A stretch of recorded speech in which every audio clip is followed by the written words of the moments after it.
Ok, en este momento se inició la grabación y antes de comenzar, quizás recordar un poco el esquema que llevamos, ¿verdad? Recuerden que hemos ya revisado o la mayoría, digamos, de análisis estadísticos que ustedes tendrían que hacer de acuerdo al tipo de investigación que se plantearon y a su proyecto de investigación, por supuesto. Desde los análisis descriptivos, recuerdan, pasando por medidas de tendencia central, medidas de dispersión, en las variables cuantitativas y en otras como las cualitativas, ¿verdad? Pasando por la moda y incluso por los cuartiles, percentiles y por la mediana, ¿verdad? Que son los que se asocian. Eso hablando de la parte descriptiva. Luego hemos revisado en la parte analítica las medidas de reducción, las pruebas de hipótesis, los factores de confusión, los que modifican el efecto y un poco sobre correlación.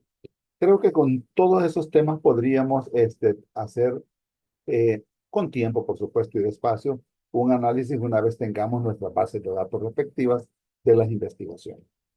Este día vamos a comenzar ya con el formato que debemos de irle dando al resumen, no al resumen, sino digamos, al informe escrito de la investigación. Y por eso vamos a revisar cómo deberíamos de plasmar toda la revisión de literatura que se ha hecho y que sin duda ustedes siguen haciendo, porque esto es bastante complejo, ¿verdad? Y cada vez hay más cosas que revisar y con las cuales vamos a tener que contrastar nuestros resultados.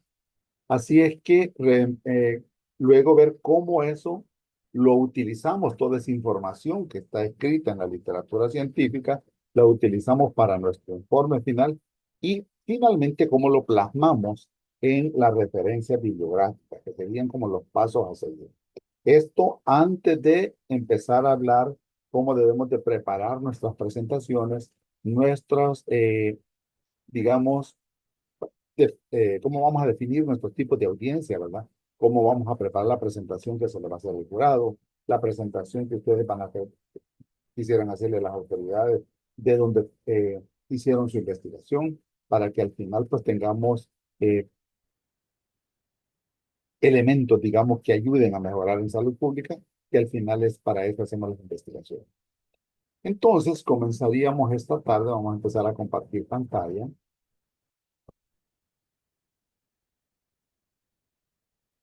Espero que el sonido pues esté adecuado, ¿verdad? Si no, ustedes me dicen. Vamos a ver.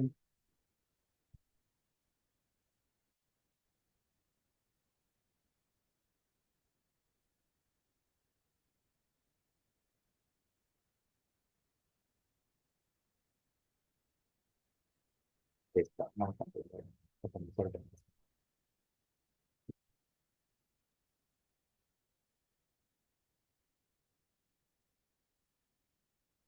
ahí está.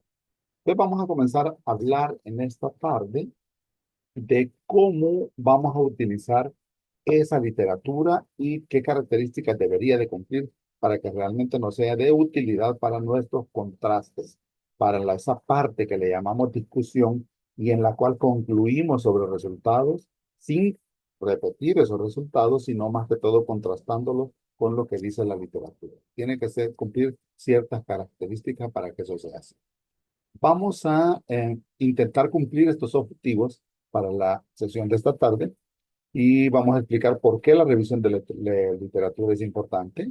De hecho, es insoslayable, si queremos utilizar una palabra así, eh, que me indique realmente el gran valor que tiene el hecho de la revisión de literatura.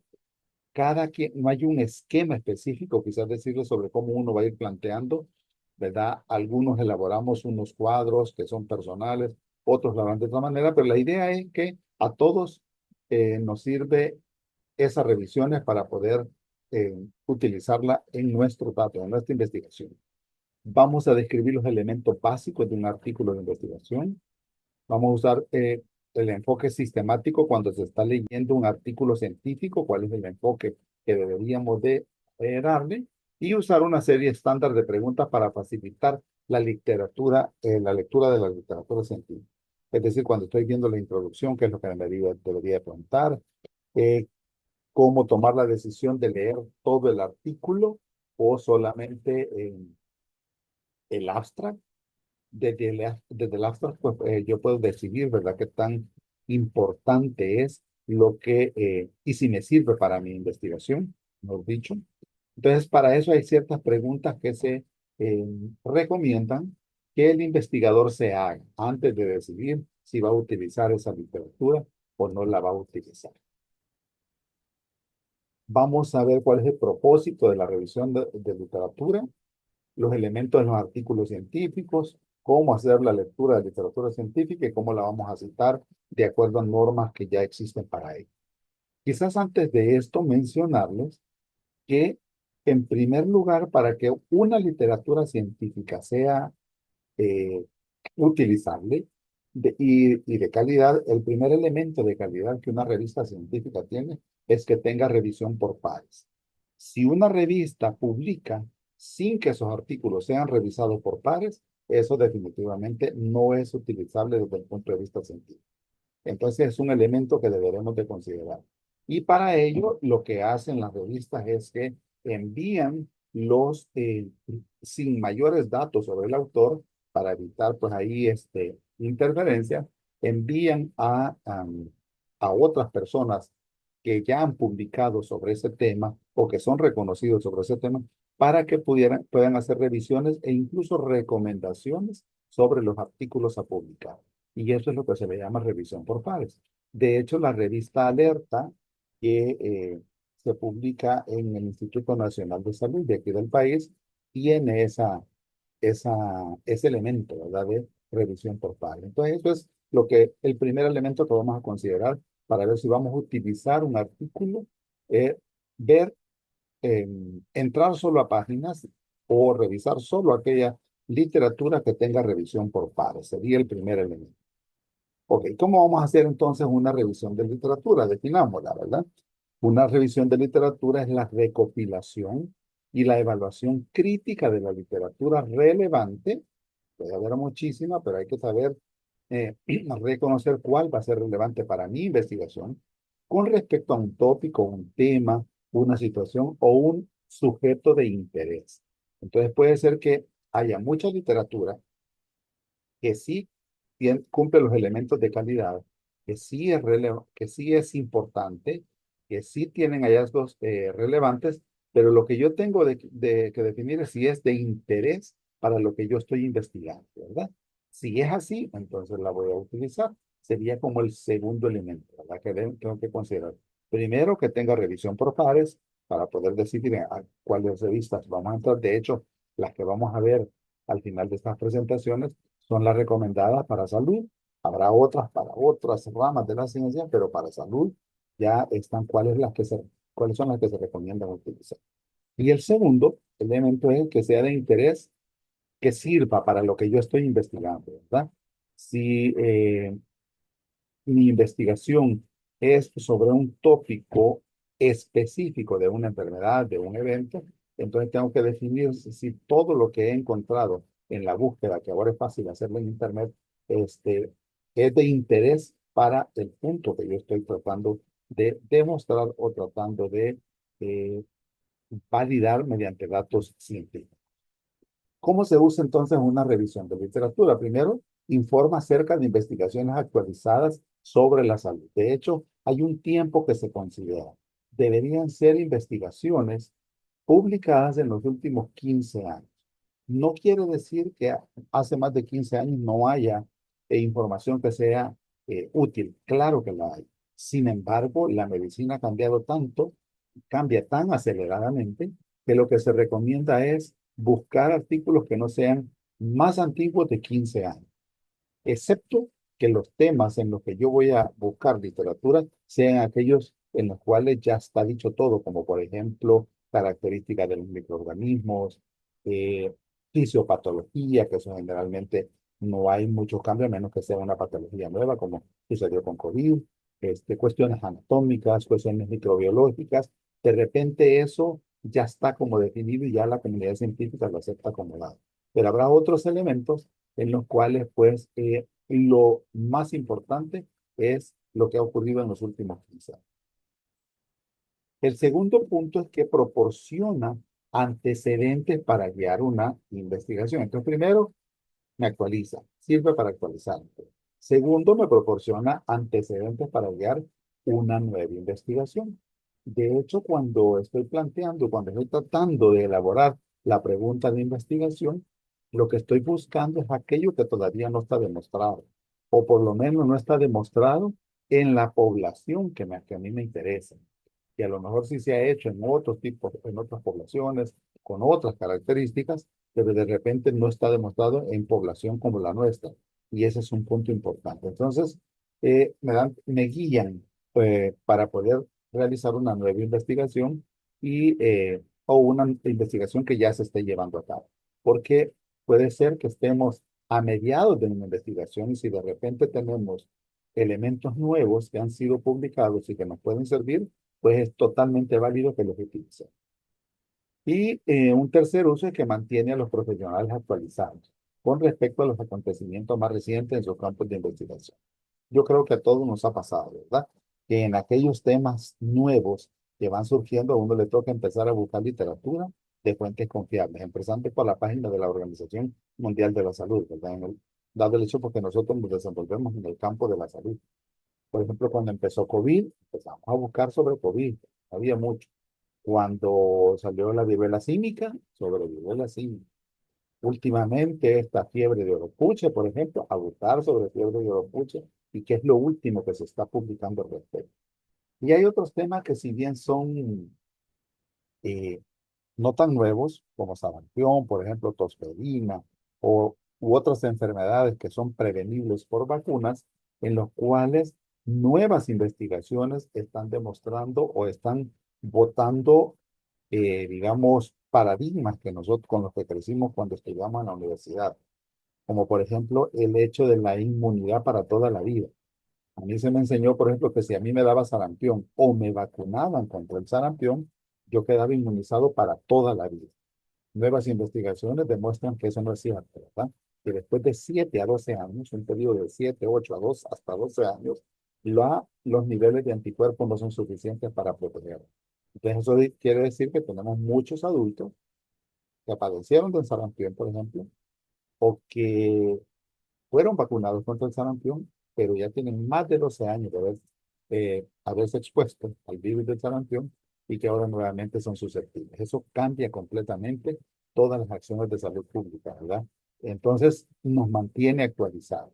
Ese es un ejemplo. O lo mismo pasa con tosferina, ¿verdad? Que antes creíamos que con ponernos la DPT estábamos cubiertos. Y ahora, pues, antes de PT, ahora pentavalente y después hexavalente, ¿verdad? Que es la que lleva el componente de tosferina. Y lo mismo pasa. La diferencia es que tosferina, pues, si le da a adultos o adolescentes, no pasa de ser una gripe sencilla. Pero si le da a niños muy chiquititos, sí los puede complicar o llevarlos a la par. ¿Ve? Ese tipo de conocimientos que se publican eh, cada cierto tiempo nos mantienen actualizados. Entonces, en salud pública y en epidemiología, toda la vida tenemos que estarnos actualizando, ¿verdad? De hecho, hasta los libros de texto van cambiando, ¿verdad? Últimamente yo estaba revisando, por ejemplo, la epidemiología del Leon Gordis, que es como el libro que utilizan los CDCs para sus formaciones, y hay muchos cambios con respecto a la edición anterior. Sin duda, pues, eh, no queda más que mantenerse actualizado. Entonces, para seleccionar un artículo que voy a utilizar en mi investigación, en mi proyecto epidemiológico, debo hacer estas consideraciones. Primero, que sean artículos actuales. Ya dijimos, 15 años para acá es lo recomendado. Habrá excepciones sobre temas que no han cambiado mucho en los últimos años, pero en la mayoría lo recomendable es de 15 años para acá. Que sean de interés, es decir, de interés para el tema que yo estoy buscando, ¿verdad? Pueden ser algo maravilloso, ¿verdad? Sobre, qué sé yo, sobre cuestiones genéticas, de definición de ADN y todas esas cosas, pero que de repente no es de interés para lo que yo estoy buscando, ¿verdad? Aunque pues cada vez eso se va haciendo como más común para la comunidad científica. Que sea relevante, es decir, que no sea repetición de algo que ya conocíamos, sino que me aporte algo relevante, algo nuevo. que sea importante desde el punto de vista, recuerden que para definir si algo es importante, tiene que ver con la magnitud que tan grande es el problema y con la gravedad que tan grave es el problema. Un ejemplo claro es rabia. Rabia en humanos no tiene una magnitud grande, no tenemos un montón de casos de rabia, pero es relevante por su gravedad, ¿verdad? Un solo caso es una sentencia de muerte prácticamente. Entonces, es un tema importante. Que tenga la suficiente calidad. Una de las recomendaciones que se da en este punto es revisar en la metodología, empezando, bueno, cuántos sujetos fueron incluidos en la investigación. Si es un tema de proporciones grandes y mi muestra fue pequeñita, sin duda eso le quita calidad. Pero si tengo una muestra suficiente, ¿verdad? Y estimada la muestra de acuerdo a estándares ya reconocidos, sin duda eso le da calidad. Otro punto, si fuera un estudio de casos y controles, si mantengo el mínimo de relación de un caso y un control, estaría bien. De dos controles por cada caso, le da más calidad y más robustez estadística. Entonces, la calidad generalmente la podemos evaluar en un artículo escudriñando en su metodología, ¿verdad? Cómo calculó la muestra, a quiénes incluyó, ¿verdad? Y otros temas que puedan ser relevantes, temas metodológicos. Y el tema de confiabilidad. La confiabilidad la podemos medir de acuerdo a los estándares que la revista de donde estoy tomando el artículo tenga. Les decía al inicio, si tiene revisión por pares, eso ya le da un estándar de calidad. Quiere decir que fue revisado por otros expertos que recomiendan digamos, hacer cambios en los artículos para hacerlos con mayor calidad y con mayor confiabilidad. Entonces son consideraciones, ¿verdad? Que sean actuales, de interés, relevantes, importantes, de suficiente calidad y confiables. Por eso es que la metodología es tan importante, miren, cuando estamos escribiendo nuestro protocolo, porque si algo va a garantizar la calidad de lo que estoy buscando, independientemente que el resultado que obtenga sea positivo o negativo, la calidad está garantizada en los métodos. Si utilicé métodos científicos eh, rigurosos, cualquiera que sea el resultado, va a ser un resultado de calidad por la forma en que haya llegado a ese resultado. Bien, ¿qué elementos entonces espera que tenga un artículo científico? Creo que lo conocemos todos, ¿verdad? Generalmente se empieza con un abstract, que es como un resumen o abstracto, y esto depende de la revista. Algunas dan 200 palabras, 250 palabras, eso depende de cada uno. Entonces es lo primero que normalmente leemos. Y es eh, cuando ustedes escriban su informe de la investigación, van a tener al final que dar un abstract. Entonces, ese abstract tiene que tener la suficiente información para interesar al futuro científico o al lector que está tratando de utilizar esa información para poder interesar a leer el artículo completo.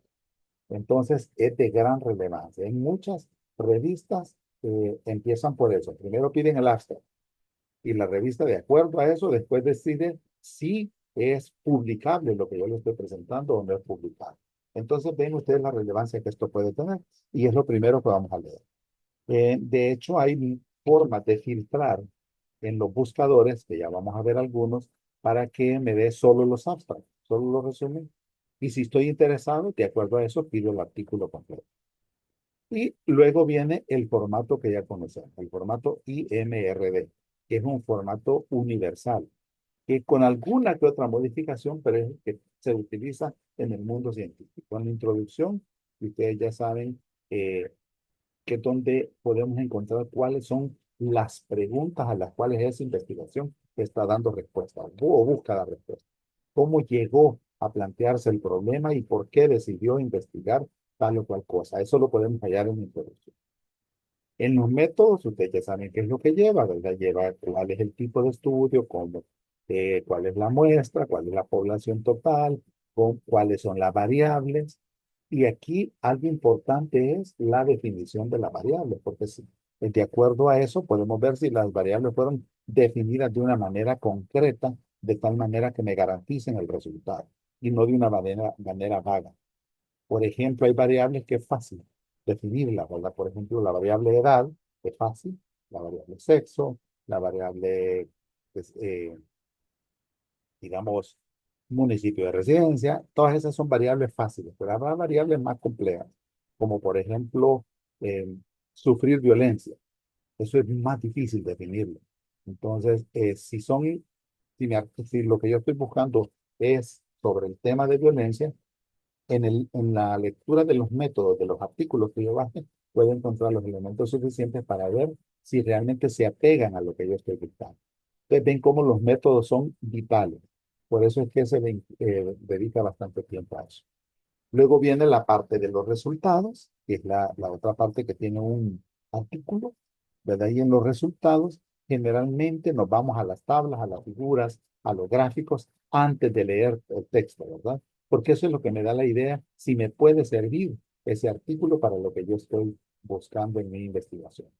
Y sin duda la discusión en la cual también van las conclusiones, que recuerden, la discusión es el contraste, no se les vaya a olvidar, es el contraste de lo que yo hallé con lo que dice la literatura, lo que yo ya revisé. Entonces sí, esto también me le da muchísima relevancia al artículo para ser publicado o para ser utilizado. Y luego las referencias, ¿verdad? Que son parte importante y parte que no se puede evitar para publicar un artículo científico. Entonces, como estamos hablando de lo que ustedes van a utilizar, nos vamos a enfocar en leer estas 6 secciones, digamos en el abstract, con la cual me intereso, la introducción, para ver a qué pregunta, cuál fue el problema que intentaba resolver con la investigación, qué es lo que el autor estaba buscando, los métodos que me va a garantizar cuál es la calidad de lo obtenido, los resultados que yo los puedo ver rápidamente en tablas, gráficos, esquemas, y por supuesto las conclusiones dependiendo del contraste que yo haga con lo que encuentro. Entonces, de una manera sencilla, ustedes van a hacer las secciones que van a revisar. Y veamos cada una de ellas. En el abstract, que es un resumen del contenido del artículo completo, que les decía, a veces más corto, a veces más largo, habrá revistas donde le dicen no más de 150 palabras, por cuestiones de espacio. Proporciona un sentido de lo que el artículo contiene y ayuda a decidir si quiero continuarlo bien. Si en el abstract veo que los resultados o la metodología no me queda planteada de manera de cual no quedo convencido y me voy a esa parte completa en el artículo, ahí puedo decidir si ese artículo lo voy a utilizar o no lo voy a utilizar. Por supuesto, nunca podemos confiar exclusivamente en el abstract para entender el artículo completo. Si el abstract me generó interés y veo que me puede servir para mi investigación, entonces intento obtener el artículo completo, porque sin duda habrá datos ahí que yo voy a utilizar para hacer el contraste con mi investigación. Eso es lo que podemos decir sobre el abstract.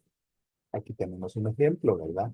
Que es la comparación de las hospitalizaciones por influenza y por COVID-19 en la Columbia Británica, que es una provincia canadiense, y que fue un estudio de base poblacional. Y en donde, si ustedes ven, lo que concluyeron es que sin duda las tasas de hospitalización de COVID-19, esto era importante medirlo en ese momento, era, esto era nuevo, ¿verdad? Eran tasas mucho más altas que las tasas de hospitalizaciones por influenza. Que ustedes saben que en los países al norte, Estados Unidos y Canadá, tienen como temporadas de influenza, ¿verdad? Y que afecta pues, a ciertos grupos de riesgo y termina mucha gente hospitalizada o incluso puede generar algunos fallecimientos. Que lo que hicieron aquí fue una comparación de cuáles eran las tasas de hospitalización por COVID-19 y por influenza. Eso lo podemos entender con solo leer el abstract, sin poner el artículo completo. Si eso es lo que yo estoy buscando para mi investigación, sin duda me genera suficiente interés con la información que tiene ese arte, que tiene ahorita en pantalla, como para poder decir, sí, me interesa el artículo completo porque es sobre eso que yo estoy haciendo mi investigación. El siguiente elemento con el cual voy a decidir si lo uso o no lo utilizo para mi investigación va a ser la introducción, como decíamos. Esta me proporciona el razonamiento para el estudio. es donde justifico por qué esa investigación. Y si esa justificación es suficientemente clara, sin duda va a generar interés y para decir, esto es lo que me sirve para mi estudio de investigación. Presenta las preguntas de investigación, como ya lo decíamos, ¿verdad? Y aquí es donde se incluye la revisión de literatura.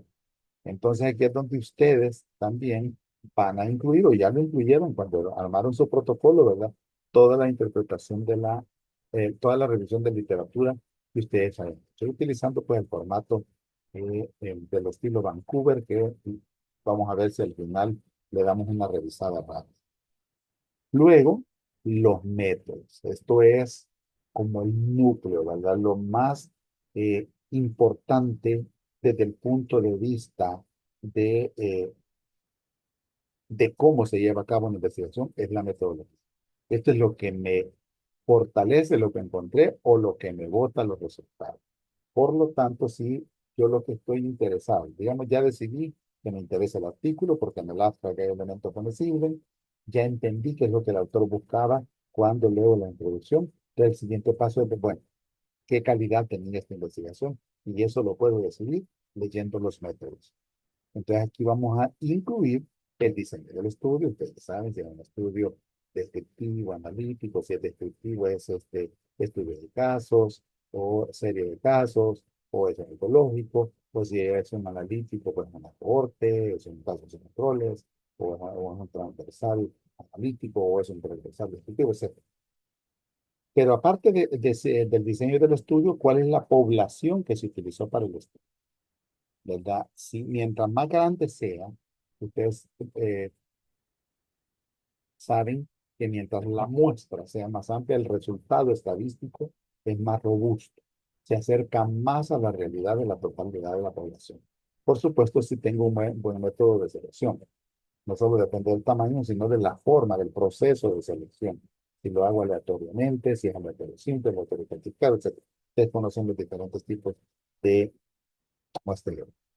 El tamaño y el tipo de la muestra, pues es importante. Las variables evaluadas, ya lo decíamos.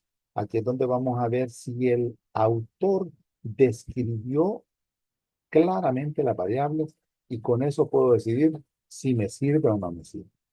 ¿Verdad? Si, por ejemplo, si es un estudio sobre alcoholismo, entonces tengo que definir qué se va a considerar para que una persona sea alcohólica y esa definición es complicada.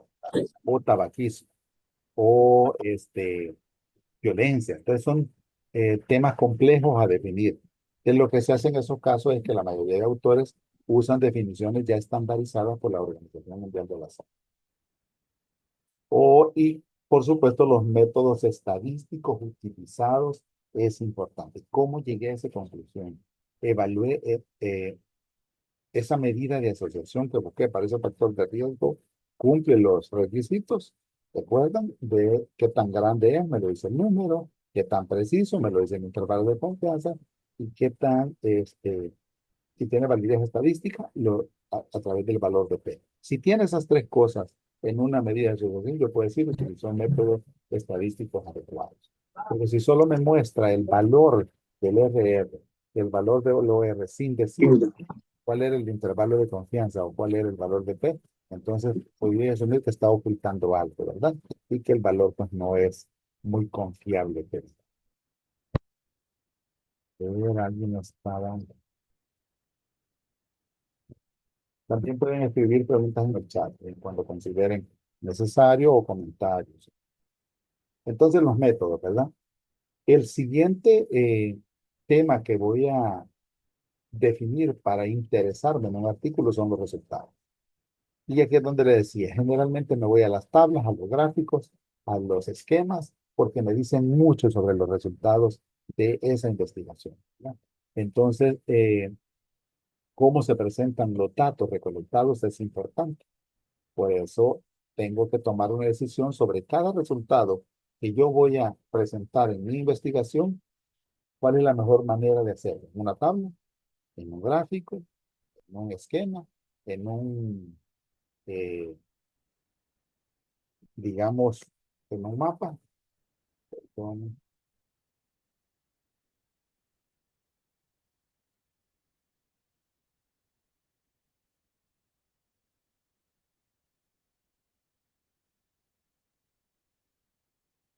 Ok, vamos a ver.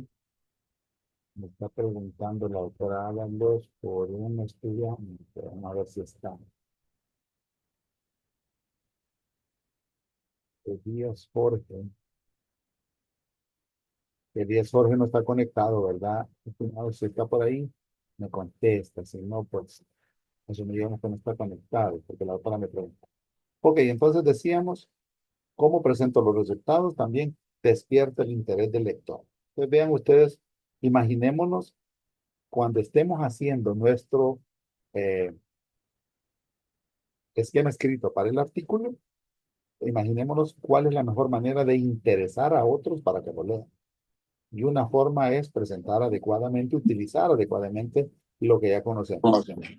Gráficos, mapas.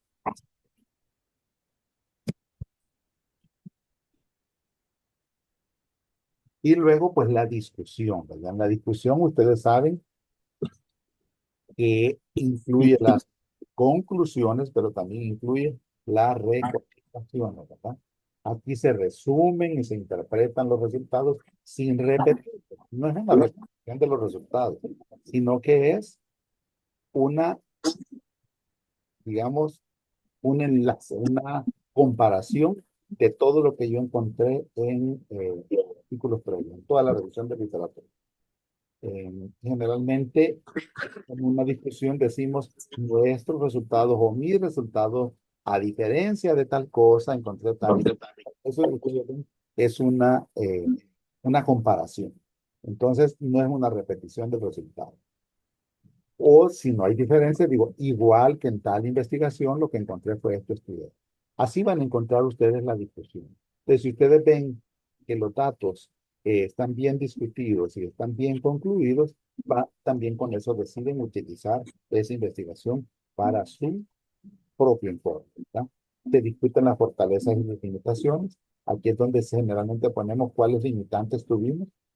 ¿Se acuerdan que mencionábamos que en una base de datos podemos tener eh, datos faltantes y que de repente de 200 pacientes hubo 40 que no me contestaron una pregunta? Entonces, tengo datos faltantes 20%, eso sería demasiado. Porque ese tipo de limitantes se ponen aquí. Y eso le da una idea al lector para decir si puede utilizar ese dato eh, o incluso si lo puede generalizar. Al final, eso también me dice si es generalizable el dato o no lo es. Ubica el estudio en un contexto más amplio, es decir, lo que yo encontré comparándolo con lo que han encontrado otros. Para eso sirve la discusión y formula recomendaciones y directrices para investigaciones futuras, ¿verdad? Si hay algo que yo quería demostrar y no lo logré demostrar con mi investigación, sin duda una recomendación va a ir en ese sentido, ¿verdad? Para que alguien más haga una investigación al respecto, a lo mejor ampliando la muestra o haciéndola en otra población o tomando en cuenta otras variables, etcétera, o con otro tipo de estudios, como por ejemplo si es un descriptivo, que generalmente yo puedo encontrar frecuencia de factores de riesgo, pero no asociación de factores de riesgo con los resultados.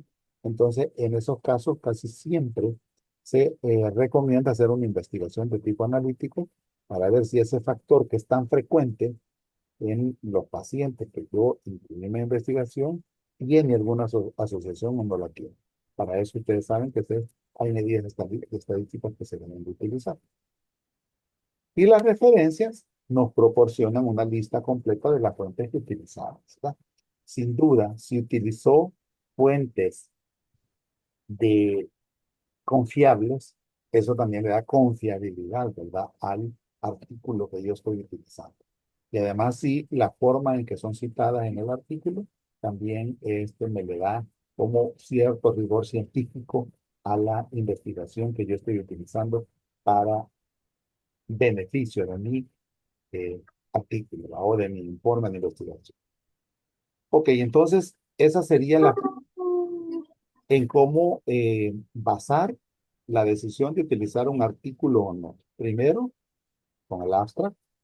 Segundo, con leyendo cada una de las secciones. IMRD, recuérdense del formato, introducción, metodología. Entonces, la metodología, que no se les olvide que es la que me determina la calidad del artículo, la calidad y el rigor científico. la metodología. Bueno, una vez hemos revisado cómo deben de leerse los artículos, entonces veamos y de dónde los vamos a tomar, ¿verdad? ¿Cuáles serían las fuentes más confiables? Entonces, un elemento que les mencionaba al inicio es la calidad de la revista. Si la revista tiene claramente revisión por pares, no se le olvide esto, entonces eso le da otro nivel.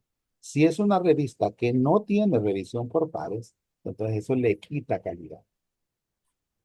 Entonces, de acuerdo a eso, puedo evaluar la fuente que voy a utilizar. Por eso en salud ya hay como fuentes definidas recomendadas, ¿verdad? Que las vamos a ver en esta misma sesión. La fecha de publicación, ya vimos, pues si tienen más de 15 años la publicación, o incluso 20, 30 años, ya como que no es actualizada. Entonces es importante para evaluar la fuente si es actual. Los autores, si son autores reconocidos, por ejemplo, hay un autor peruano que deben haber oído hablar ustedes mucho, que ha publicado muchísimo sobre enfermedades no transmisibles. De cualquier artículo que él publique y que sea sobre ese tema de enfermedades no transmisibles, hipertensión, diabetes, enfermedades anatómicas, etcétera, sin duda es algo aceptado porque sabe de lo que está hablando, ¿verdad? No es primera vez que publica sobre ese tema. Y así podemos tener otros autores reconocidos sobre diferentes temas, ¿verdad? Sobre cuestiones infecciosas, sobre cuestiones de salud pública, sobre estrategias, etcétera. Y el otro punto con lo cual puedo evaluar es los financiadores para ver si el investigador no tenía conflictos de interés.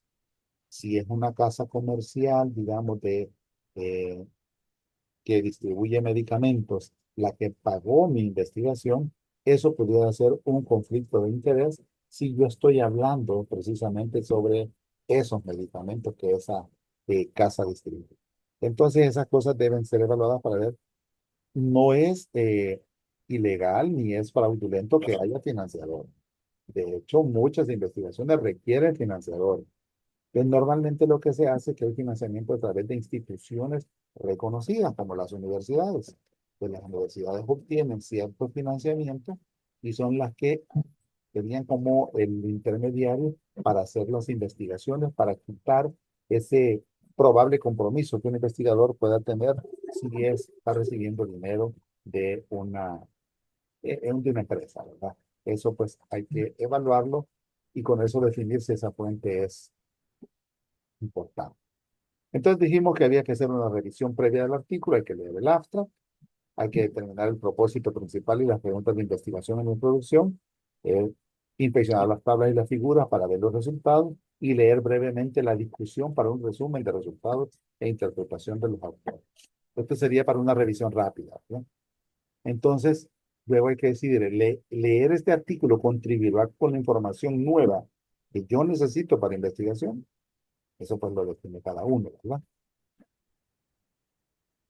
Lo que se recomienda es leer de forma crítica, formular preguntas y tomar notas. Sobre esto de tomar notas, estimados, cada quien tiene su esquema.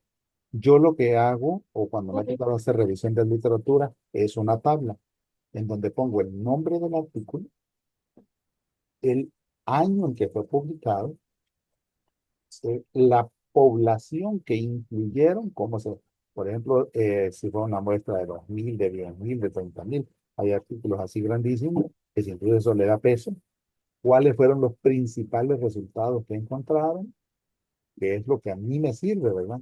Y en qué revista fue publicado y cuál es el autor. Con esas columnas trabajo yo generalmente para tomar nota y no tener datos así suelto, ¿verdad? Y de repente, entonces, si leí 20 artículos, voy a tener 20 elementos que al final son los que voy a utilizar para hacer mi introducción y luego para hacer la discusión al final de la investigación. Entonces, la forma de tomar notas es un esquema que cada quien se plantea como lo puede hacer, pero se recomienda formularse preguntas cuando esté leyendo un artículo. Por ejemplo, ¿cuáles son las preguntas de la investigación? Si eso no está claro ni en el abstract ni en la introducción, pues no siga. Significa que no estaba eh, el horizonte, la línea que iban a seguir para llegar a un resultado, no lo tenía claro el investigador. Entonces, si esas preguntas de investigación no son claras en el abstract o en la introducción, eso es una limitante. Y lo otro, ¿cuál fue el razonamiento para conducir el estudio? Es decir, la justificación, cómo llegué a la conclusión de que debía hacer esa investigación, cómo llegó el autor de ese artículo a la eh, conclusión de que debía conducir una investigación y no solamente tomar datos de los que ya existen. Entonces, si estas dos preguntas son claras, el por qué estoy haciendo la investigación y qué es lo que estoy buscando en esa investigación, si eso me queda claro, son elementos que puedo utilizar para utilizar ese artículo. Si no, sería mejor buscar otro. Entonces son como, como se acuerdan, uno de los objetivos era plantearse preguntas y en base a eso decidir si uso esa investigación o no la uso. En cuanto a los métodos, ¿qué preguntas deberíamos hacernos?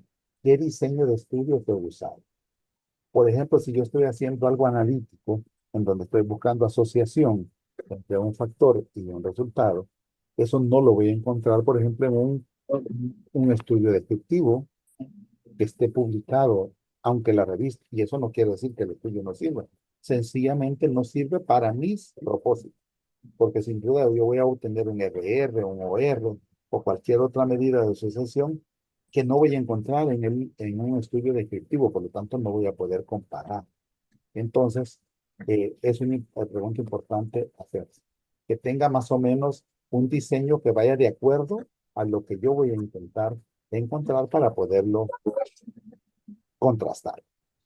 ¿Cuál fue la población del estudio? Es importante, ¿verdad? Eso eh, me da una idea si más o menos lo que encontraron, lo que encontró ese autor, va a poder ser aplicable a mi población.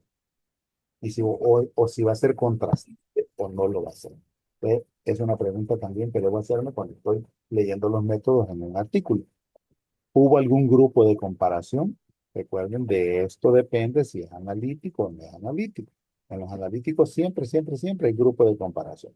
Entonces, si hubo algún grupo de comparación, entonces sí, y el mío también va a tener, entonces me sirve, ¿verdad? Los datos que me pueda aportar ese artículo. ¿Cómo se seleccionaron los sujetos que participaron en la investigación? Es importante, porque recuerden que eso es lo que lo vuelve generalizable. Se utilizó un método aleatorio, es decir, que toda la población tenía la misma posibilidad de ser seleccionada para la investigación, eso sería un aleatorio simple. Eso me le da suficiente robustez estadística a los datos que obtenga como para decir, bueno, esto es generalizado.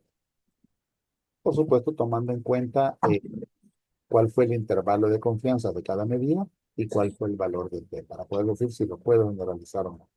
Entonces, eso depende de cómo seleccioné los sujetos. Ahora, si fueron sujetos seleccionados por conveniencia, no quiere decir que el estudio no sirva, pero a lo mejor para lo que yo estoy haciendo no va a ser utilizado.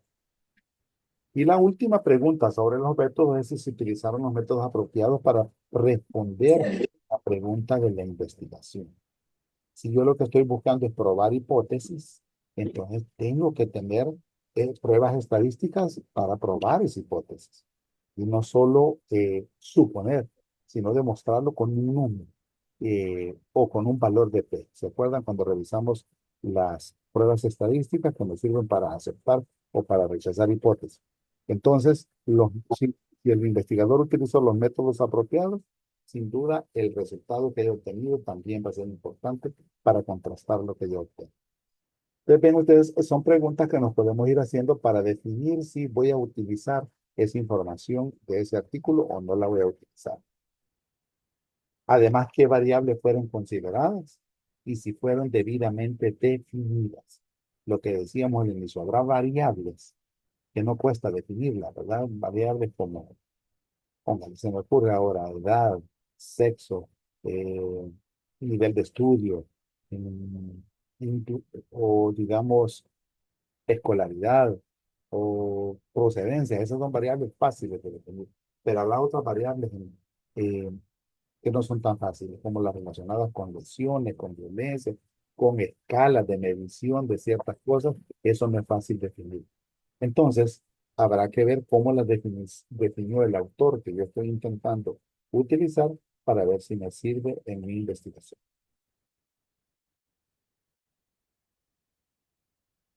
Luego, los resultados.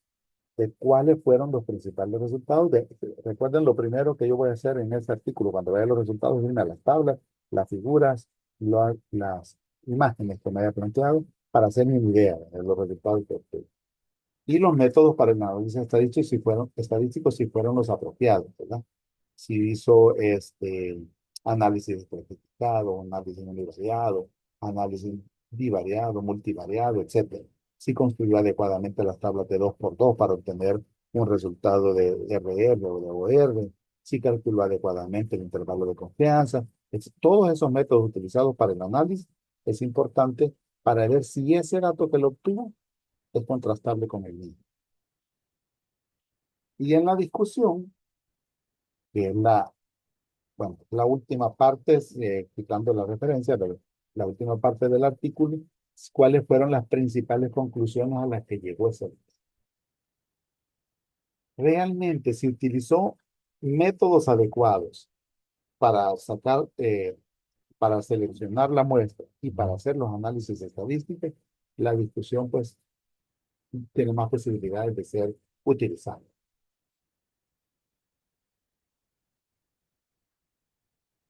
También si los datos que obtuvo apoyan las conclusiones, porque a todos nos ha pasado alguna vez, ¿verdad? Que concluimos cosas que no tengo demostradas en la investigación. Entonces habrá que ver si ese autor al que yo estoy revisando no le pasó eso, que nos puede haber pasado a algunos en algún momento de nuestra vida. Y si son los hallazgos generalizables para otras poblaciones. ¿De qué depende de esto? De la muestra y de la selección de los sujetos que salieron en la muestra. Si esas dos cosas fueron adecuadas, el dato es generalizado. Si no, no lo es. Bueno, luego, habrá que ver, después de haber leído el artículo, habrá que definir qué tan confiables son las conclusiones y guardar las notas pues, para referencia futura. Entonces, estas son las preguntas que se recomienda hacerse en cada una de las secciones que yo estoy revisando. Entonces, si ustedes ven la revisión de literatura, realmente no es algo que se hace a la ligera. Lleva tiempo, ¿verdad?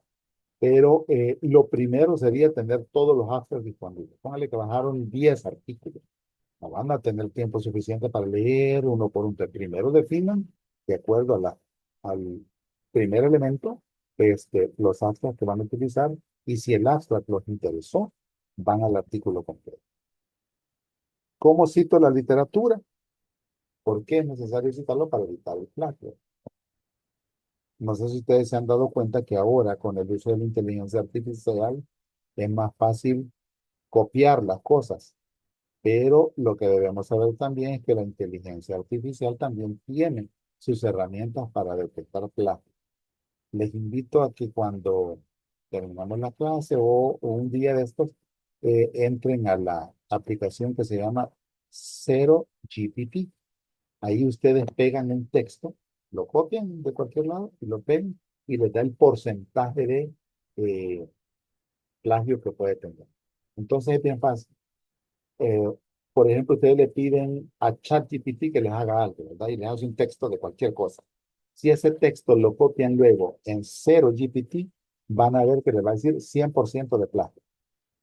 Pero el plagio realmente solo aplica cuando uso ideas o textos de otras personas y las presento como propias, es decir, no las cito porque es válido completamente que yo use ideas de otros, resultados de otros, pero debo de citarlas, es decir, debo referenciarlas.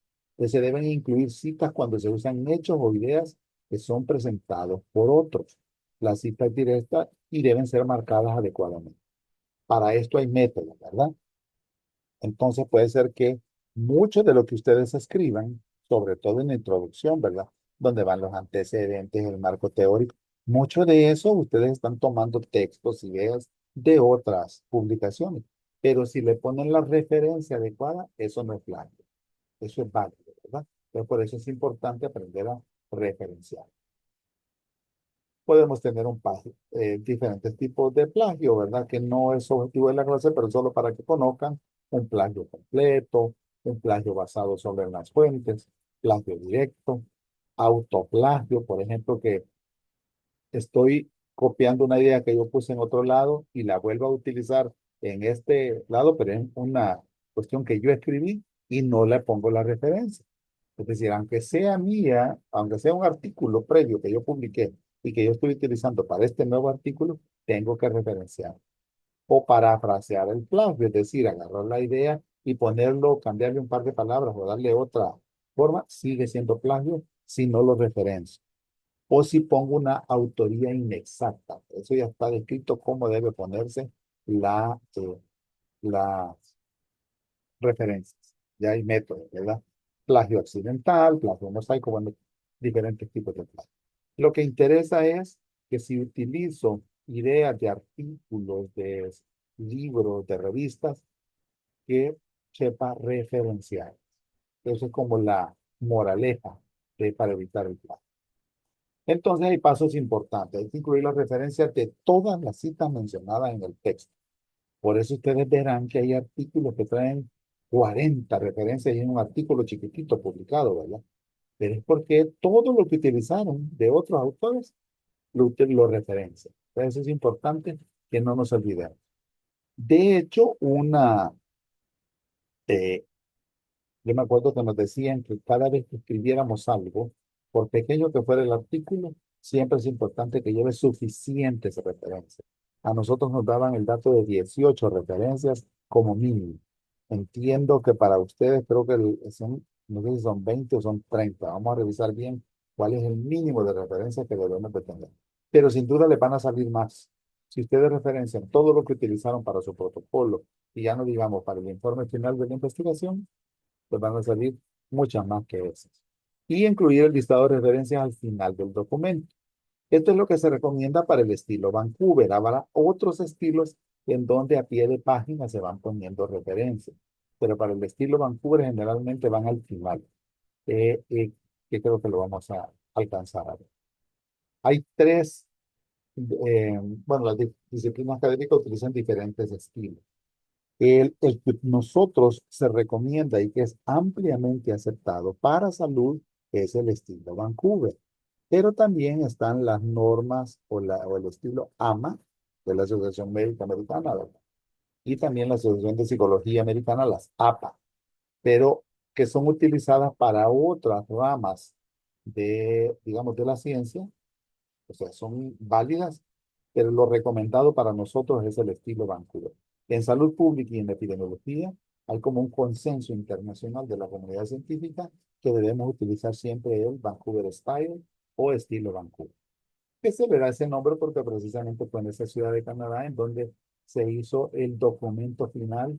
Hubo reunión de científicos que definieron cuál debería ser el estilo a utilizar y pues se le llamó Vancouver Style o estilo Vancouver. El estilo AMA, rápidamente vamos a ver, es el usado por el Journal of the American Medical Association, como decía, la Asociación Médica Americana utiliza ese estilo. Y un ejemplo es, van dentro del texto, la cita. Entonces, y aquí nos ponen un ejemplo, como anteriormente reportado, y ahí ponen dónde, ponen el numerito, los datos, tal cosa, y luego van al final las referencias. Pero van igual dentro del texto. Es muy parecido al estilo Vancouver. El estilo APA, que es de la Asociación de Psicología Americana también, ellos utilizan eh, citas igual dentro del texto. Es decir, ponen lo que tomaron del otro autor y entre paréntesis le ponen quién es el autor y el año en que lo citó. Y al final van a poner la referencia completa. Eso no lo usa el estilo Vancouver. Por ejemplo, no utilizamos poner dentro del texto, eh, veamos si ustedes dijeran, cómo demostró el autor, cómo se demostró en el estudio hecho en tal lugar, eh, la asociación de entre este factor y este resultado fue de tanto. Solo ponen un numerito en el estilo Vancouver, pero en el estilo APA hay que poner entre paréntesis el autor principal y el año. Es otra forma de hacerlo. Casi no lo utilizamos en salud. Pero se los menciono porque pueden encontrarlo dentro de algunos textos. Y el estilo Vancouver es el usado por Lancet, por el Journal de la Médico Británico, por el New England Journal, por la Organización Panamericana de la Salud, etcétera. Por lo tanto, si ustedes ven, en salud pública es el utilizado y es el recomendado. Que vamos a ver algunas diapositivas más adelante sobre cómo se referencia el estilo Vancouver. Pero solo para que sepan que hay tres estilos, ¿verdad? El estilo AMA, el estilo APA y el estilo Vancouver, que son los tres estilos. Vamos a ver el estilo Vancouver más adelante. Ok, entonces en resumen, sobre esto de la importancia de del uso de la literatura, las búsquedas son una herramienta crítica para informar de prácticas realizadas en salud pública. Es decir, no podemos evitarlo, tenemos que hacerlo. Es importante ser selectivo cuando se escogen artículos para leer, tomando en cuenta las recomendaciones que les quedan escritas en estas diapositivas. Y usando un enfoque sistemático, es decir, hay que ya llevar un orden, no es solo agarrar por agarrar cualquier artículo, sino de manera sistemática. Vamos a ver en la siguiente presentación cómo se deben de buscar los artículos en una revista científica seria, ¿verdad? O en una biblioteca científica seria, como PubMed, por ejemplo, Cochrane, Cielo, la biblioteca virtual de la OPS, etcétera. Usando un enfoque sistémico, entonces, para abordar la literatura científica, ayuda a identificar rápidamente la información más útil y relevante. Y el uso adecuado de las fuentes de referencia ayuda a evitar el plagio. Entonces, siempre debemos referenciar. No es malo utilizar lo que fue escrito, lo malo es no referenciar. Ok, por eso ustedes ven al final siempre de estas presentaciones hay varias referencias. Esta sería la primera presentación que quería compartir con ustedes. Veamos cuántos habemos conectado. Ahí, 15. ¿Hay alguna pregunta o comentario al momento antes de pasar a la otra presentación?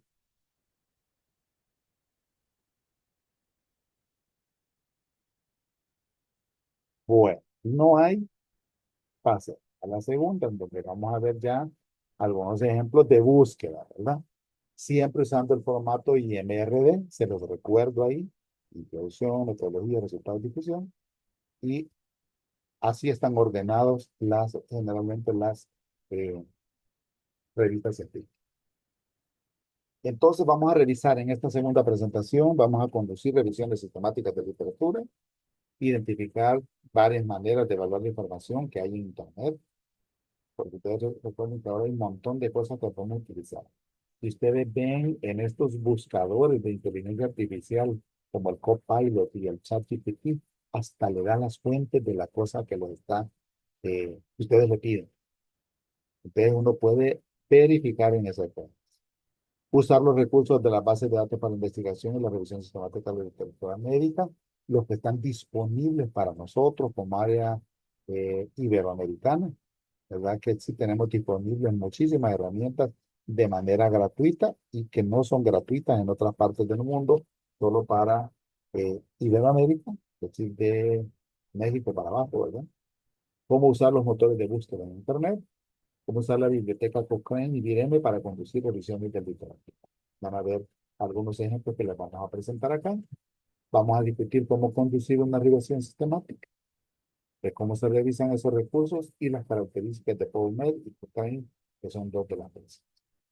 En la presentación anterior ya veíamos esta definición, que es solamente para que la recordemos, y vamos entonces a las revisiones sistemáticas. Hay como 4 pasos que debemos de hacer. Identificar las fuentes, ¿sí? Tener ya claro en qué revista voy a buscar o en qué páginas científicas voy a buscar información. Ya no es como antes, ¿verdad? En mi época nos íbamos a meter a la biblioteca, recuerdo cuando todavía estaba en bachillerato, y entonces empezábamos, nos dejaban investigar algún tema, ¿verdad? Y a buscar el libro y empezábamos a grabar, leíamos y todo se grababa para después empezar a escribir. Eso pues ya no es necesario, ahora estamos ya en otra etapa, que a ninguno de ustedes le tocó vivir eso. Especificar el tópico, generalmente por tópico se pueden hacer las búsquedas, ya vamos a ver por ahí unos ejemplos. ¿Cómo limitar la búsqueda? De repente puedo pedirle que solo me limite por autor o por temas específicos o por años, incluso decir solo de los últimos 10 años o solo de los últimos 5 años, por ejemplo. ¿Cómo limitar? Porque hay tanta información que no voy a tener tiempo y puedo perder mucho tiempo, mejor dicho, buscando dentro de tanta información. Si ustedes le ponen un tema muy general, de repente por un mes le va a tirar 5.000 artículos. ¿Quién va a leer 5.000 artículos? Entonces hay que limitar la búsqueda. Hay formas de limitar. Y por supuesto documentar los hallazgos. Esto es lo que les decía que depende de cada uno. Pueden tener una matricita en donde aquellos datos que a ustedes les interesen deben de quedar ahí eh, especificados para poder utilizarlos en sus textos que van a escribir, ¿no? Es como documentar. Les decía, una forma fácil es eso, tener una matricita en donde yo pongo cómo se llama el estudio, cuál fue la población que utilizó, cuáles fueron los resultados que obtuvo, lo que me interesa a mí, quién es el autor y cuándo fue publicado, y a lo mejor con eso pues tengo suficiente para poder utilizar en mis textos. Bien, entonces podemos utilizar algunas bases en línea. Por ejemplo, PubMed. PubMed es la biblioteca, digamos, Biblioteca Nacional de Medicina. Y esta está disponible para nosotros, como van a ver más adelante, por ser miembros de la Organización Mundial de la Salud, quien la pone a disposición de todos. Incluso hay artículos que no van a encontrar el artículo completo, pero pueden encontrar el abstract. Entonces, una forma de limitar, si yo necesito artículos completos, es limitar que me dé en la búsqueda solo eh, aquellos rubros en los cuales voy a tener artículos completos y no solo A. También está Lilacs, que es otra biblioteca que se puede utilizar. Se pueden utilizar motores de búsqueda, ¿verdad? Como el Google Académico, creo que algunos ya lo han de haber usado, o incluso poder utilizar sitios específicos. Yo utilizo mucho el de la Organización Mundial de la Salud, ¿verdad? El WHO por sus siglas en inglés, o el de la Organización Panamericana de la Salud, en la PAHO por sus siglas en inglés. Entonces son algunos ejemplos de cómo identificar fuentes o la página de CDC, sin duda, o departamentos de salud de otras partes del mundo, ¿verdad? Que nos interesen y que sean sitios que tienen una rigurosidad académica bastante alta, para que nos puedan servir lo que ellos están publicando o lo que están aceptando para publicación. Entonces, una de las cosas, por ejemplo, si voy a utilizar, vean en pantalla, les estoy presentando en este momento la página de los CDC, que es una página abierta. Entonces entramos a CDC y puedo limitar la búsqueda mediante colocar la enfermedad sobre la que estoy interesado o los síntomas, si es sobre los síntomas, o incluso localización, dependiendo. Y eso yo lo puedo poner en el motor de búsqueda, que generalmente todas estas páginas tienen un motor de búsqueda. Entonces debo elegir una vez la página me da el listado de artículos disponibles, elijo los títulos y los abstracts. Identifico a los investigadores más importantes. En caso yo tenga interés específico en leer sobre un investigador en particular, pues lo busco directamente. Tal es el caso que les decía de este peruano, que se me olvida el nombre ahorita, que es un peruano que es el que más escribe en Latinoamérica sobre enfermedades no transmisibles. Tiene cantidad de investigaciones al respecto, entonces es una autoridad sobre el tema. Y lo otro importante es que los estudios que le ha hecho en población latinoamericana, que podríamos decir, nos parecemos más que con otras partes del mundo. Revisar las referencias de los artículos seleccionados para ver si están suficientemente documentados. Se le puede especificar un rango de fechas, de tal fecha a tal fecha, o incluso hacer preguntas al bibliotecario, que esta sería la página, ¿verdad? Esto, antes teníamos que preguntarle a alguien en una biblioteca, pero ahora es en una página. Yo lo escribo Y le pregunto, ¿debo mantener las notas organizadas, recuerden, para documentar los hallazgos, que pudieran incluir los autores, las revistas, las fechas, las preguntas de investigación, los métodos utilizados o por lo menos el diseño del estudio para ver si es comparable con lo que yo estoy haciendo o estoy interesado en hacer, los resultados principales, a qué conclusiones llego y algunas impresiones generales que les pueda quedar después de leer el abstract o el artículo completo? Entonces podemos tener cantidad de recursos en Internet. Esto es, se ha vuelto, bueno, esto es, si bien es una ayuda, pero de repente podemos tener tanta información que es difícil definir cuál utilizar. Probablemente ustedes ya pasaron por todo esto al hacer su protocolo, pero cuando estén haciendo su informe, a lo mejor van a tener que volverlo a hacer porque van a ver otras cosas que hayan surgido y que les puedan servir para discutir en la parte final de su investigación. ¿Por dónde comenzamos entonces? Conocer los recursos en línea. Y aquí les presento un listadito de los recursos en línea que puede haber y que son abiertos. Está la Biblioteca Virtual en Salud, que esta es de la Organización Panamericana de la Salud. Aquí está el enlace. Está la Biblioteca Cielo, que también podemos buscar artículos. Ustedes ven, al ponerle en modo presentación y le damos clic, entramos automáticamente. Esas son en español. Podemos tener bases de datos en inglés como PubMed, aunque también tiene español, pero la mayoría de artículos están en inglés.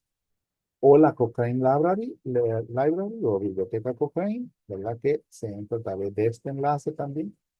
Y tres sitios internacionales que yo les decía que son importantes, quizás falta aquí el de CDC, pero el de la Organización Mundial de la Salud, que a lo mejor muchos de ustedes lo han utilizado, o la Organización Panamericana de la Salud, o la Biblioteca Global de Salud. Cualquiera de estas fuentes que utilicen, con esto tendríamos para darnos gusto. So, yo utilizo mucho PubMed y Organización Mundial de la Salud.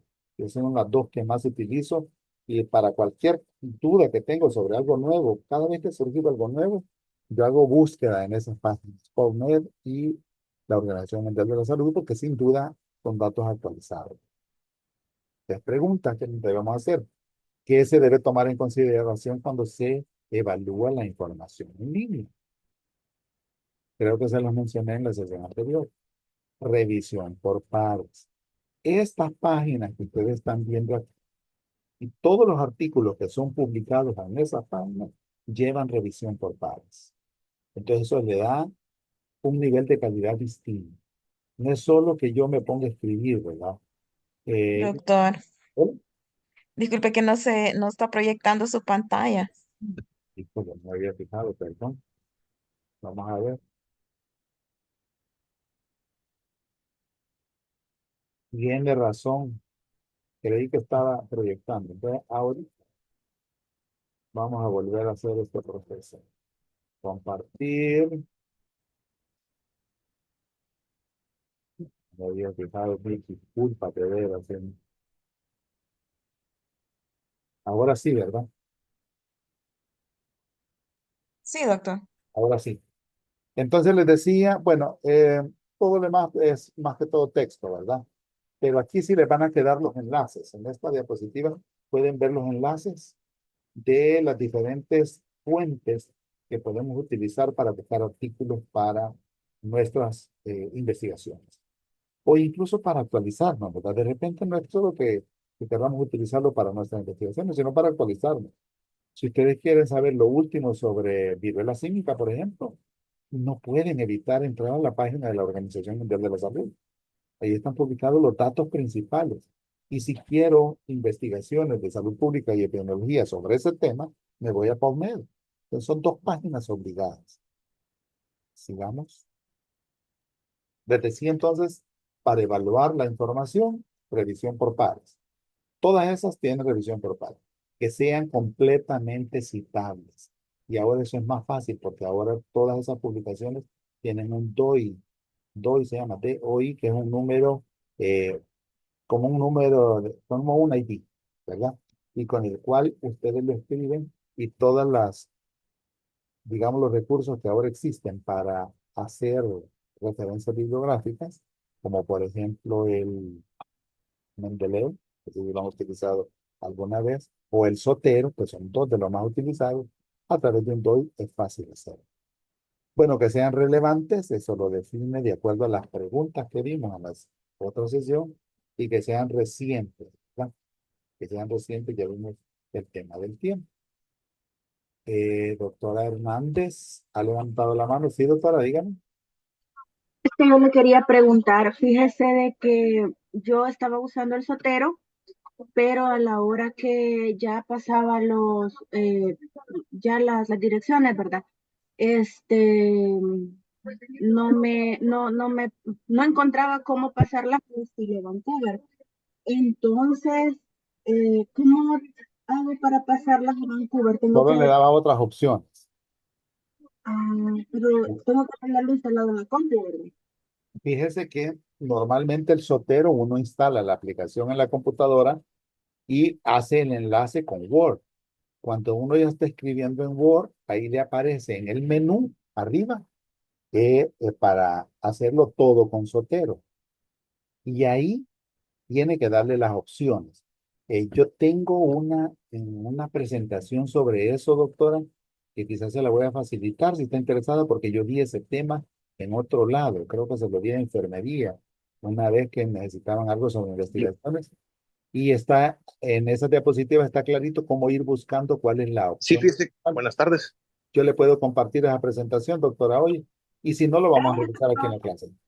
Sí, buenas tardes. ¿Alguien más preguntaba ahí? Sí, buenas tardes. No, yo solo como una recomendación nada más que a mí me ha servido, es que digamos ahora con la inteligencia artificial solo se le pone el prompt de redactar referencia bibliográfica con formato Vancouver y ya automáticamente le Sí. genera el formato.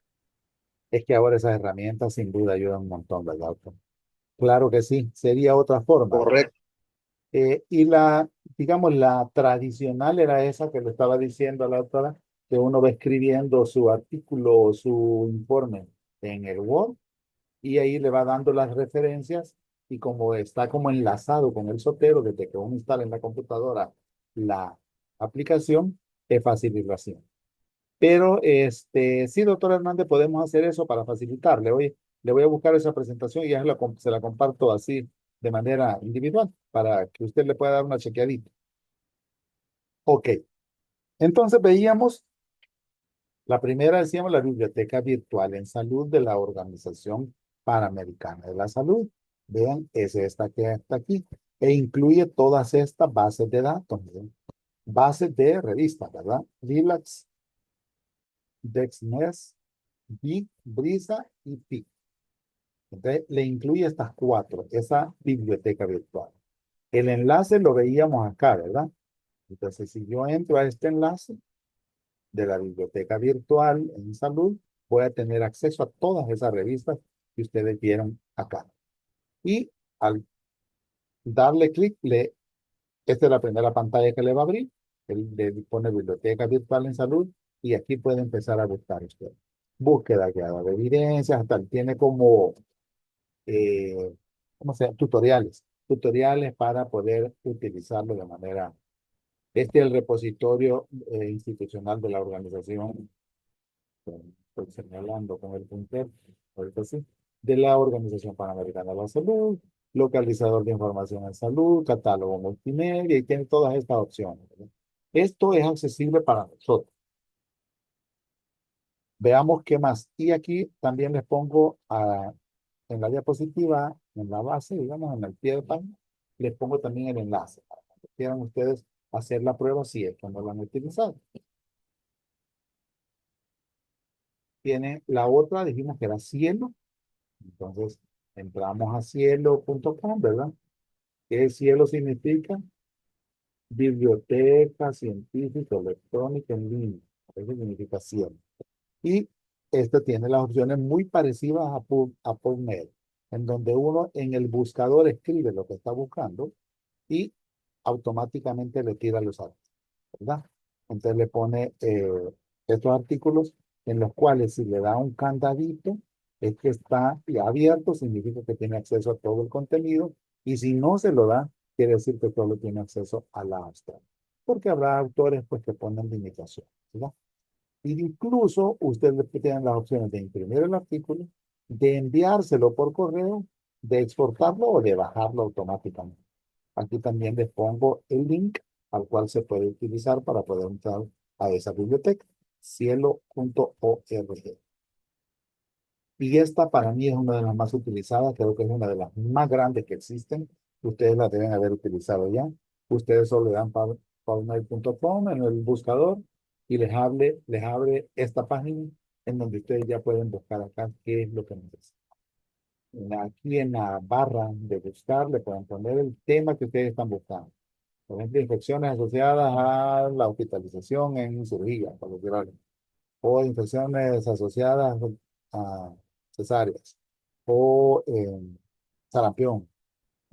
Puede ser tan limitado como ustedes quieran o tan amplio como ustedes quieran. Como decía el doctor, ahora depende mucho de lo que uno le escribe. Y aunque este no tiene todavía un buscador de inteligencia artificial, pero por ejemplo en ChatGPT ustedes saben que depende cómo escriban el prompt, así le busca. Si ustedes le ponen, es tan específico que le puede buscar el artículo específico que usted quiere, si es que conoce el tema, ¿verdad? Y este es el enlace también para que se pueda entrar. Esta es abierta para toda Iberoamérica, entonces tenemos acceso. Eh, y que para mí esta prácticamente es suficiente, porque yo solo me voy con esta y con la de la Organización Mundial de la Salud y prácticamente todo lo que busco, ahí lo encuentro. Es raro que tenga que utilizar a otras como la biblioteca Cochrane, que aquí está el enlace también, y que le da estas opciones que ustedes pueden ver acá para poder elegir si quiere el abstract, si solo lo va a buscar por palabras claves. Recuerden que las investigaciones no tienen palabras claves, o si lo va a buscar por autor, o si lo va a buscar por el tema específico eh, de la investigación que lo quiere, etc. O la página de la Organización Mundial de la Salud, ¿verdad? Esto es, para mí, cada vez que yo voy eh, digamos, a preparar un tema o digamos, no a hacer una investigación, pero también para preparar un tema, lo primero que yo utilizo son las notas descriptivas que aparecen en la página de la Organización Mundial de la Salud. Les voy a poner un ejemplo, digamos rabia. De repente busco notas descriptivas sobre rabia y ya me da todos los datos sobre rabia, un resumen de lo que es la rabia, me da los datos epidemiológicos en el mundo, que es lo que a mí me interesa para poder comparar y como para poder ver qué tan grave es el problema y las medidas que que recomienda la OMS aplicar para esa enfermedad. Y así, ¿ve? Entonces, esta es una fuente para mí importantísima y sobre todo es una fuente confiable, es gratuita y es actualizada, porque recuerden que esto pues depende de aquí toman información muchos países, entonces tiene que estar actualizado. Por ejemplo, hay temas específicos como COVID, ¿verdad? Si eso es lo que yo quiero, y si no, en el buscador yo solo le pongo notas descriptivas, si me aparece el listado de notas descriptivas sobre cualquier tema, hipertensión, infecciosas, no infecciosas, cáncer, lesiones, etcétera, todo lo que. Y la otra es la Organización Panamericana de la Salud, ¿verdad? Que ustedes le dan un link eh, a este link que tenemos al pie de página. O si no, solo escribimos PAHO en el buscador, automáticamente pueden para buscar todos estos. Ahora, yo les decía que una de las más utilizadas en salud es PubMed. No podemos hacer búsqueda de literatura sin recordar que esta es la biblioteca más grande. Vean ustedes acá, tiene más de 35 millones de citas, así citada más o menos 35 millones de veces en la literatura. Entonces, esto es muy utilizado, sin duda. Bien, la característica que tiene PubMed, porque es la más utilizada, es que incluye unas 5.200 revistas médicas de Estados Unidos y más de 80 países adicionales. Entonces hay bastante información. Hay opciones para búsqueda avanzada.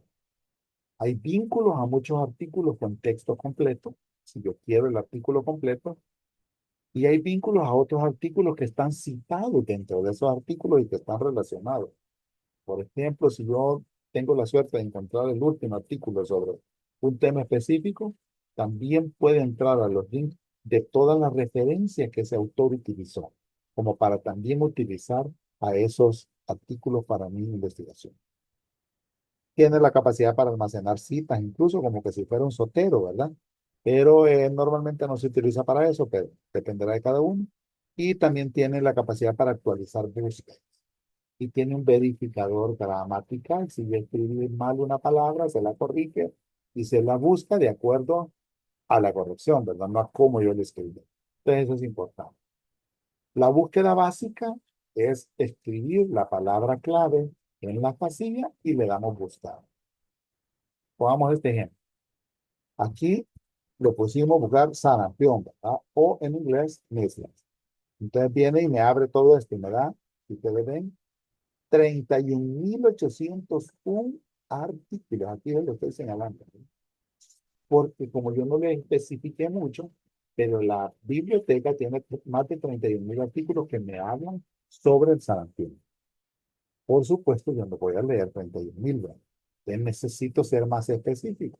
Entonces le puedo dar en las opciones de qué es lo que quiero que me despliegue. Si lo que quiero son los abstracts, si le doy Power, me da un resumen, que ya lo vamos a ver cómo lo dan. O si le pido el summary, ya vamos a ver qué es lo que me da también.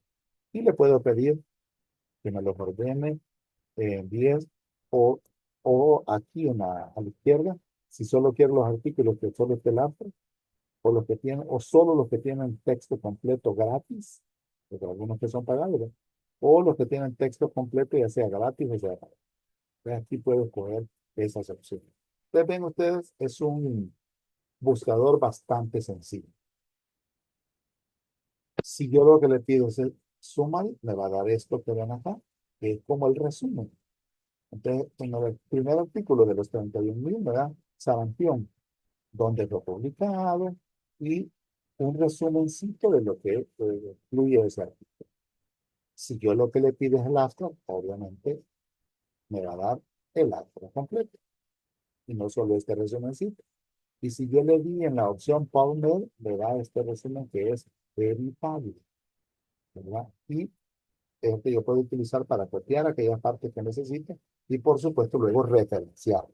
Y me da todos los datos del artículo. Miren, cuál fue el número bajo el cual se publicó, cuándo se publicó. Miren, ese fue publicado el 2 de diciembre del 2017 y cuál es el abstract y cuál es el resumen y cuál es el artículo completo, pero en versión editable, si lo doy en PubMed. Entonces, ven, tiene opciones que son bastante amigables y bastante sencillas de utilizar. También le puedo pedir, si yo ya le escribo más de una palabra en el buscador, entonces le puedo pedir que me dé todos aquellos que tienen, que hacen el mejor match con los nombres de los artículos, los que más pegan, digamos. Entonces, o los que más recientes, o según fecha de publicación, o según primer autor, si es que yo conozco el nombre del autor, o según journal, incluso. Si yo tengo una revista especializada sobre algo que está incluida dentro de PubMed, recuerden que tiene más de 5.000 revistas incluidas, y yo ya tengo una identificada de un tema bien específico, lo puedo escoger por journal. Que ven ustedes, es bastante sencillo y bastante amigable la búsqueda a través de PubMed. También puede identificar a aquellos que tienen el texto completo gratuito, porque aquí se lo escribe, miren, aquí está señalado y nos dice cuál es el artículo, cuáles son las que tienen el artículo completo gratis. ¿Se acuerdan que en COVID una de las cosas que pidieron es que todos los artículos estuvieran disponibles, porque era como una emergencia mundial, ¿verdad? No podían ponerse los investigadores con aquello de que solo el abstract y el resto pagado. Entonces, no, la mayoría de artículos que se publicaron en COVID en páginas como esta tenían el artículo completo disponible.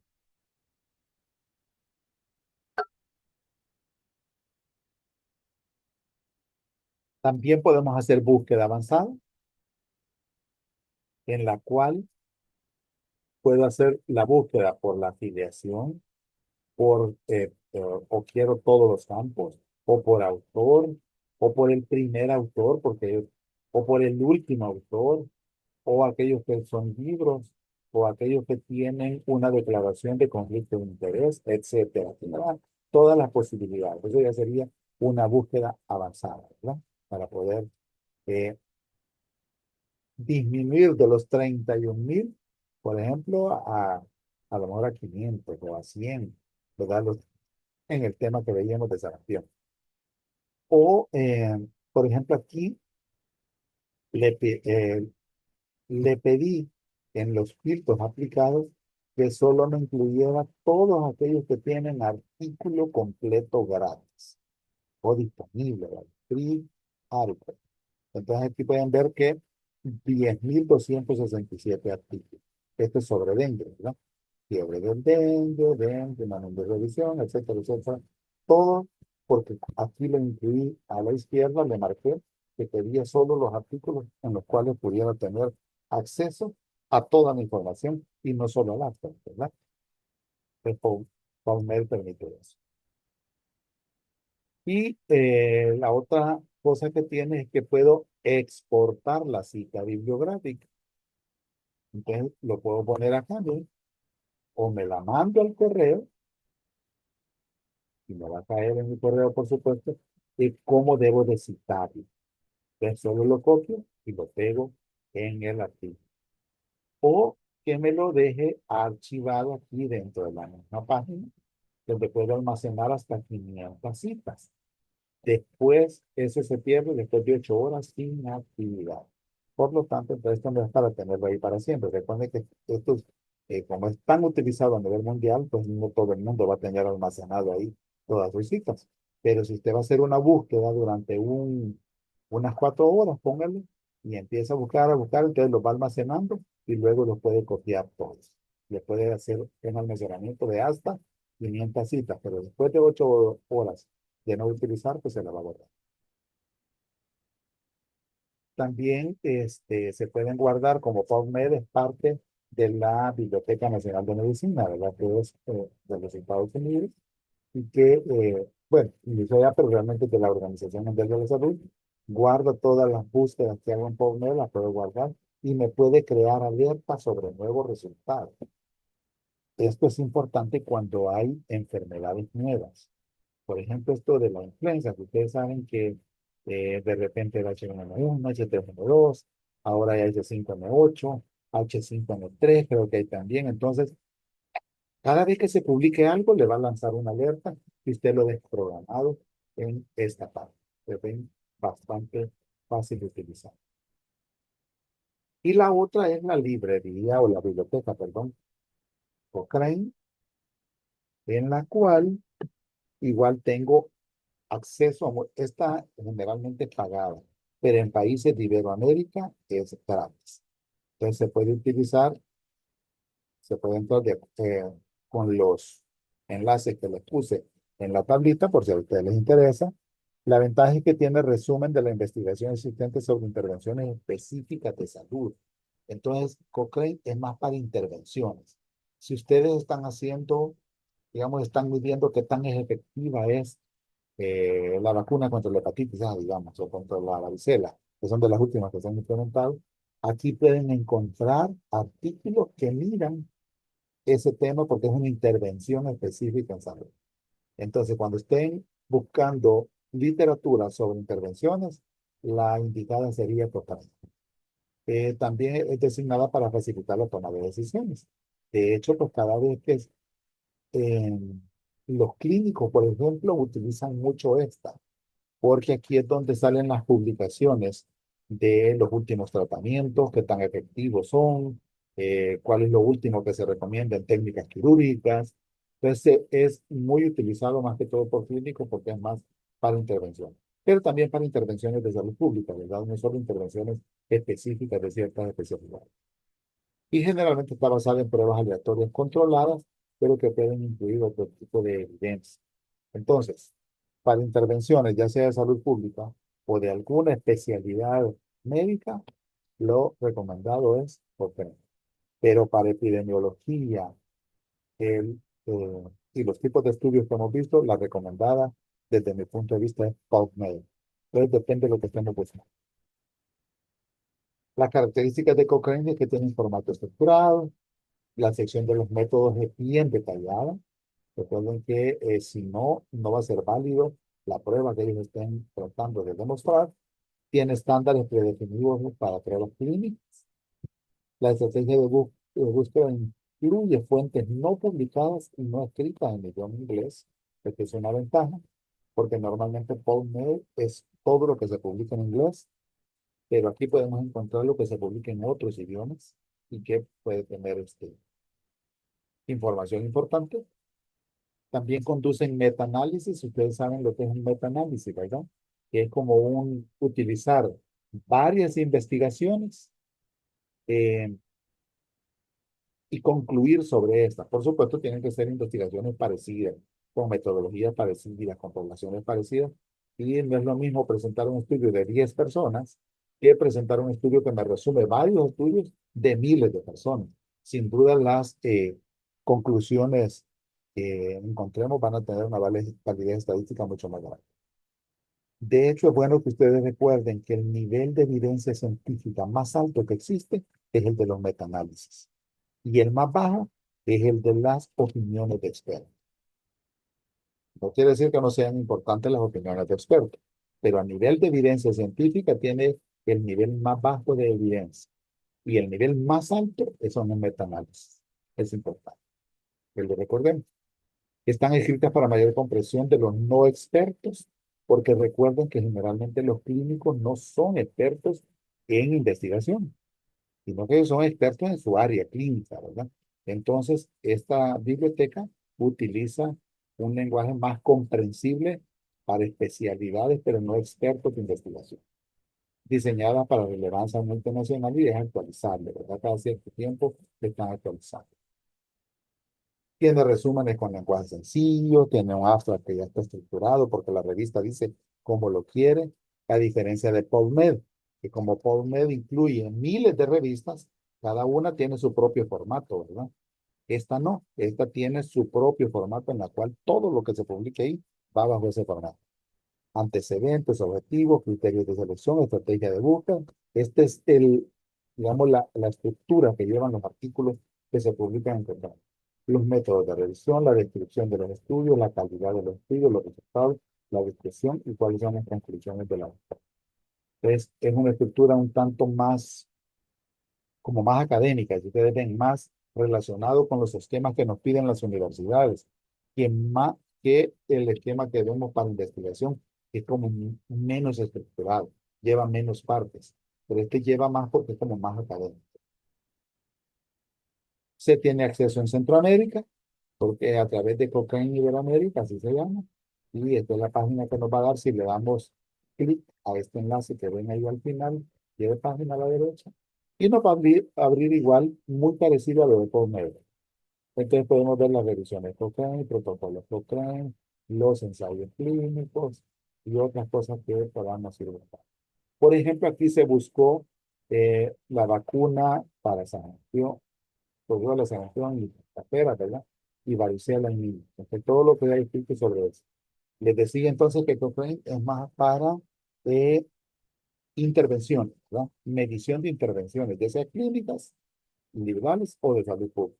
Si es eso lo que estamos buscando, qué tan efectiva es cierta técnica, qué tan efectivo es cierto medicamento, qué tan efectiva es cierta intervención de salud pública, la indicada entonces sería Cochrane para buscar los artículos. En resumen, entonces, para ir cerrando, vamos a ver cómo estamos con la hora. Sí, ya casi, ¿verdad? Antes, para que tengan un chancecito. Es una conducción de revisiones de literatura organizada y sistemática. Debemos de realizarla de manera sistemática. Usar recursos confiables en línea. Dos de los más utilizados son PubMed y Cochrane. Cada uno tiene su propia utilidad. Si es de intervenciones, usen Cochrane. Si es de epidemiología, de salud pública en general, usen PubMed. Es lo recomendable. Y aquí están pues las referencias. Espero de verdad que en estas presentaciones ustedes tengan la información necesaria para cada vez que ustedes vayan a hacer búsqueda de literatura. Y les voy a dejar, y yo creo que se lo subí en la página. Si no lo subí, me lo recuerdan, porque entonces, vamos a dejar de compartir, porque también le subí esta presentación, ¿verdad? Eh, que no vamos a tener tiempo de verla en este momento, que es sobre el estilo Vancouver. Es, quiero ver, compartir pantalla. Es- Y ahí van, de estos, ustedes le dan una librita y va cómo citar. eh, Les he resumido, ¿verdad?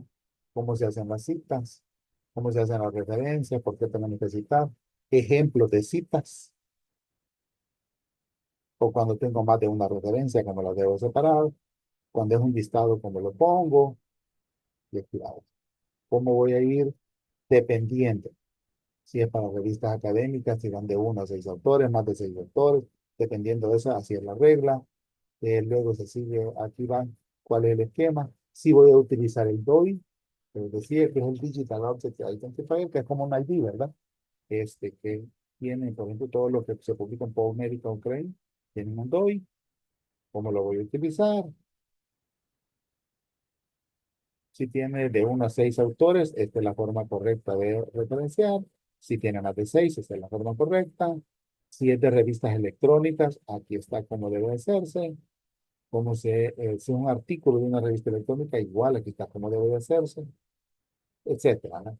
No vamos a tener tiempo de revisarla, pero creo que le quedó subida en la plataforma y al final pueden ver si es una tesis la que estoy referenciando, también cómo se referencia una tesis, etcétera.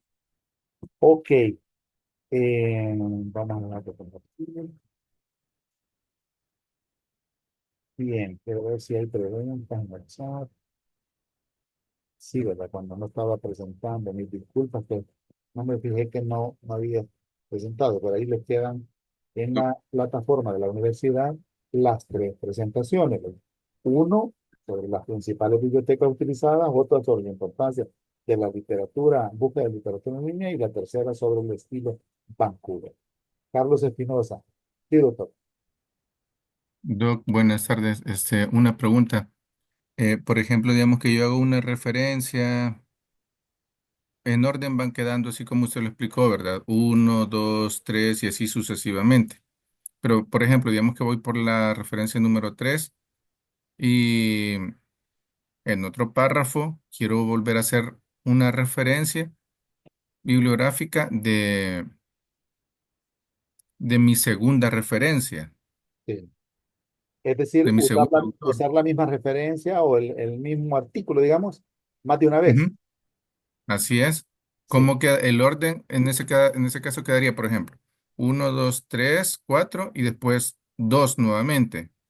sí, Y doctor. después sigue cinco, El, seis y así. sí, el sotero así se las ordena. O si no, lo que hace también es poner referencia uno y 5, digamos, tal artículo. Si es que la Ah, ok. referencia es igualita, se la pone juntas, uno 5 y el 5 ya no lo usa más adelante. Y va Ah, ok. luego la Pues, referencia 2, la referencia 3, la referencia 4, la 5 como ya va junto con la primera, después va el 6. ¿Y así? ¿Verdad? Ya no la vuelve a poner. Así se la ordena el bueno, sorteo. Sí, doctor. gracias. Ok, doctor, a la orden, no sé, alguien más. Pero cuánto nos conectamos, bueno, 18, está bien. Quiero ver si está la doctora ahí, porque no nos ha pedido foto, ¿verdad? No nos ha pedido que encendamos la cámara. No. Bien, entonces creo que sí ya tenemos la hora para cerrar y no, ahora sí, ¿verdad? Nos vamos a ver físicamente el próximo sábado y vamos a hacer el ejercicio de hacer las estadísticas de una base de datos, ¿oye? Como para ayudarles a hacerlo en vivo y que puedan utilizar ustedes todas las medidas estadísticas disponibles de acuerdo a los datos que ustedes tengan en su base de datos, que les pueda servir. Si no hay más, pues aquí cerraríamos. De verdad, agradecerles nuevamente la atención y nos veríamos el próximo sábado. Cuídense mucho. Gracias, doctor. Saludos. Gracias, buenas Gracias, tardes. doctor. Buenas tardes. Feliz tarde, nos vemos.